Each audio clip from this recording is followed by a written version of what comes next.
Welcome back. 6:30 this morning. We are tracking breaking news. Thank you for joining us this morning. I'm Joshua Robinson. Let's get out this morning where a Post Falls police officer is recovering in the hospital after being shot in the line of duty. This morning, police say that the suspect wanted in the shooting is in a standoff in Post Falls. It's happening right now near Bentley and First. Overnight, police established a wide barrier around that area, and we join our Nicole Hernandez live now from the scene with more on what happened. Good morning, Nicole. Good morning, Joshua. At this point, police have not been able to tell us much about what's happening here behind me. We do know that this street, Bentley, is still closed right now, but they have said that they cannot tell us whether or not that man is still in the house, but there is still some police activity happening here on this street. Earlier, both Lincoln and First were closed. Now they are back open. Just this block of Bentley here is closed off. But I wanted to give you a look at what this scene looked like last night.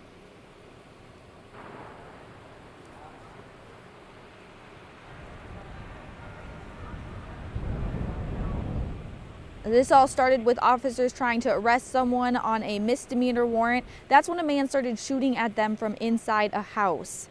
Flashbangs, a drone, a helicopter, all working yesterday to try to get that man out of the house. Just before 11 last night, that man had barricaded himself inside his home with SWAT surrounding him. Kootenai County Sheriff's officer told us that SWAT was trying to negotiate with him to come out. The Kootenai County Sheriff says that they have everything under control, though. There's really no danger to the community at this point. It's a contained situation. As for the officer who got shot, he is in the hospital recovering from surgery. Sheriff Wolfinger says he should make a full recovery. At this point, we do not know who that officer is. But again, back out here live, we are seeing still some police activity. Just way down the street there at the end of the block, you can see some tape up still. We are waiting on updates from Coeur d'Alene Police. They say they should get those to us at some time before 10 a.m. As soon as we get that, we'll make sure to get that information to you as well.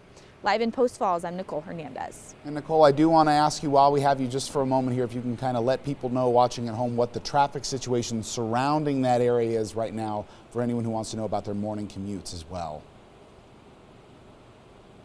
Yeah, absolutely. At this point, unless you are living on the block of Bentley that is closed, you should be free and clear for the morning commute.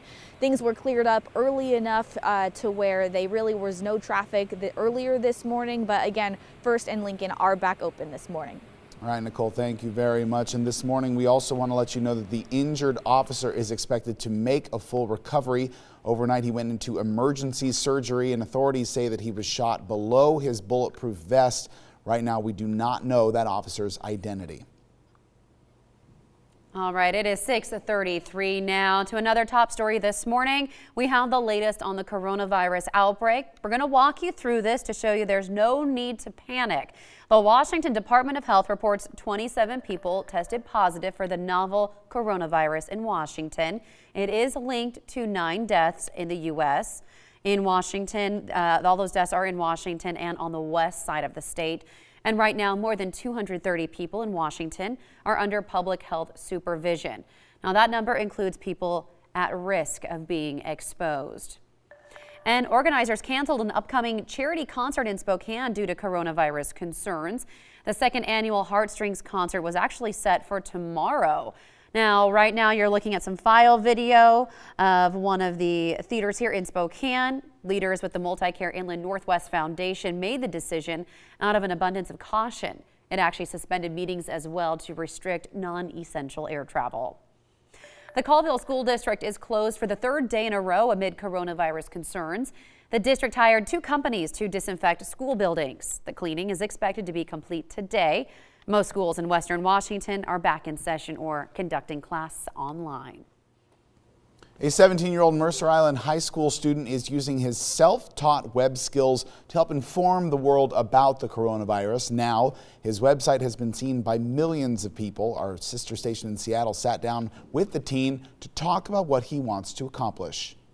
So, for example, Russia, I've gotten 11,000 requests from there.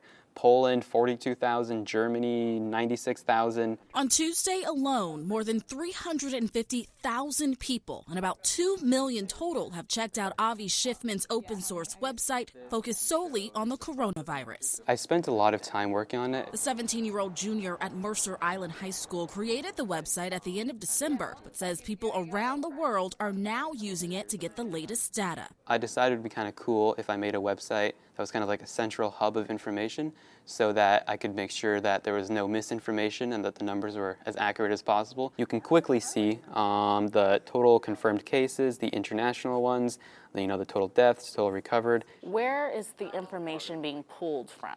Sure, the information comes from a variety of sources. A lot of it is from the WHO and the CDC. Avi says his website is keeping it simple. Although it sounds far from it, he's using code that automatically updates the numbers every 10 minutes, hoping to ease fears and publish the most accurate information. There's going to be more pandemics in the future. There's going to be, earthquakes and things. And it's been kind of concerning to see people like scurrying to Costco to get the last water bottle or mask when I think that they should have prepared a long time ago. Right now, he's spending his time making sure his high-traffic site is staying in tip-top shape. Once things calm, I'd like to make something really big. I'd like to make not Facebook, but something like as big as Facebook, or like how Napster changed the music industry. And in the meantime, he says he's heard from more than 50 translators looking to get the site published in several different languages. Britt Moore, King 5 News. 6:36 this morning, and of course it was a little bit of a breezy morning to start the day. Evan, are we going to expect to see more stuff like that today and into the weekend maybe? Well, it looks like we'll see plenty of wind throughout our morning hours. Those winds do calm down by the afternoon and evening, back down to the teens and single digits at the end of the day, but definitely windy still to start off the morning. 6:36 right now, and you can see 21-mile-per-hour sustained speeds in Spokane, 15 in Coeur d'Alene and 17 in Ritzville. Down in Pullman looks to be the windiest spot on the map with 23-mile-per-hour sustained winds. Temperatures, though, pretty much consistent in the upper 30s and low 40s. 37 degrees in Spokane right now, Pullman at 41, 41 in Moses Lake and Sandpoint as well, and Yakima at 45 as we start off your morning. Dry weather pretty much all the way across the state of Washington. North Idaho is mostly dry, but there are still a few snow showers up toward mainly higher elevations. We've got most of the shower activity in the form of snow off toward western Montana, but it looks like those showers are going to be deteriorating as the day goes on, leaving us with a dry afternoon and then a dry Thursday and Friday before widespread showers come through late Friday into Saturday. 6:37 right now. Joshua, back over to you. Evan, thank you very much. Lori Eisenberg has pleaded not guilty to murdering her husband. The North Idaho woman is accused of fatally poisoning him in 2018. Now, authorities found his body in Lake Coeur d'Alene that year, and a later autopsy revealed they had a fatal amount of Benadryl in his system. Right now, Eisenberg is being held on a $2 million bond.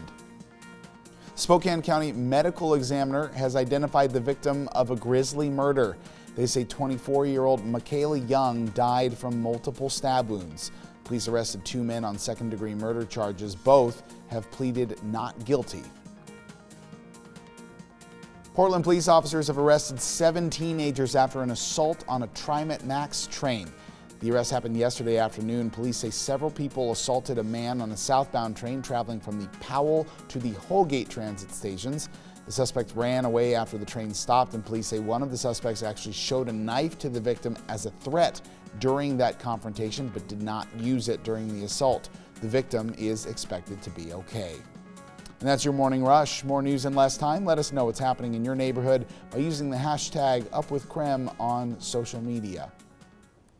And Evan was talking about that little bit of a howl that you had this morning. You can't see it here, but you can feel it when you walk outside. Coming up after the break, we'll talk more about what you can expect for your full day, your 7-day forecast, every forecast you need coming up.